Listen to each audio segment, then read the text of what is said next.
भी प्रश्न है मौलिक रूप से, उसमें विश्लेषण का एक महत्वपूर्ण प्रयोग होता है और ज़्यादातर प्रश्न विश्लेषण पर आधारित होते हैं, तो विश्लेषण का भी एक मौलिक महत्व है।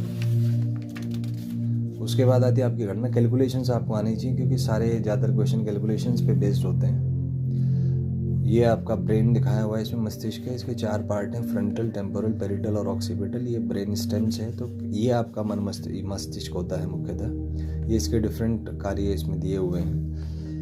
अगला चीज़ है इसमें ब्रेन वेव फ्रीक्वेंसी, जिसको मस्तिष्क की तरंगे कहा जाता है। तो ये 5 इसके कैटेगरीज होते हैं, delta, theta, alpha, beta and gamma, और डिफरेंट फंक्शंस इनके होते हैं। तो आप देख सकते हैं कि इसमें जो गामा वेव्स है जिनका फ्रीक्वेंसी 30 हर्ट्ज से ज़्यादा होता है, तो जब आप ध्यान करते हैं, फोकस करते हैं, सीखते हैं, तो उस समय आपका brain wave frequency gamma waves में होता है। बीटा है जब आप जनरली कोई एक्टिविटी करते हैं, रिलैक्स होते हैं, तो अल्फा, फिर थीटा और फिर आपका डेल्टा।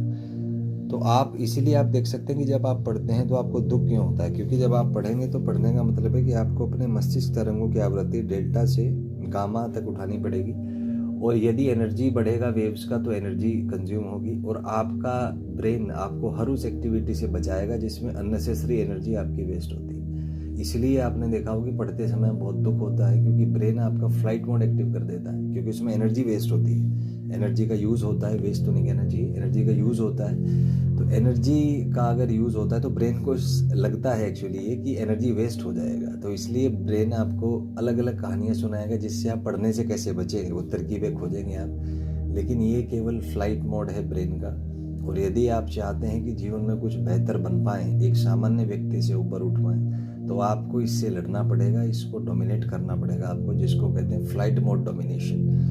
तो इसका मूल रहस्य है ऊर्जा, कि ऊर्जा कम हो जाती है या ऊर्जा का उसमें क्षीण हो जाती है, इस वजह से ब्रेन फ्लाइट मोड को एक्टिव कर देता है। तो यही मूल रहस्य है कि क्यों छात्र पढ़ने से बचना चाहते हैं। फिर आपकी ऊर्जाएं हैं, 3 प्रकार की होती हैं, सकारात्मक ऊर्जा, नकारात्मक ऊर्जा और एक उदासीन ऊर्जा। और इसमें कि यदि आप चाहते हैं जीवन में कुछ विशिष्ट करना, तो ज़्यादातर समय तक उदासीन रहा करें, क्योंकि उसमें ऊर्जा क्षीण नहीं होती। पॉजिटिव और नेगेटिव दोनों में ही ऊर्जा क्षीण हो जाती है, तो उसका लंबे समय में यदि हम देखें तो बहुत सकारात्मक कोई प्रभाव नहीं पड़ता। और ये जैसे स्ट्रेस परफॉर्मेंस लो मैंने आपसे डिस्कस किया ही था कि जब आप तनाव में हैं तो एक इष्टतम तनाव होता है, बीच में कहीं मध्य बिंदु पर ही आपका प्रदर्शन अधिकतम होता है।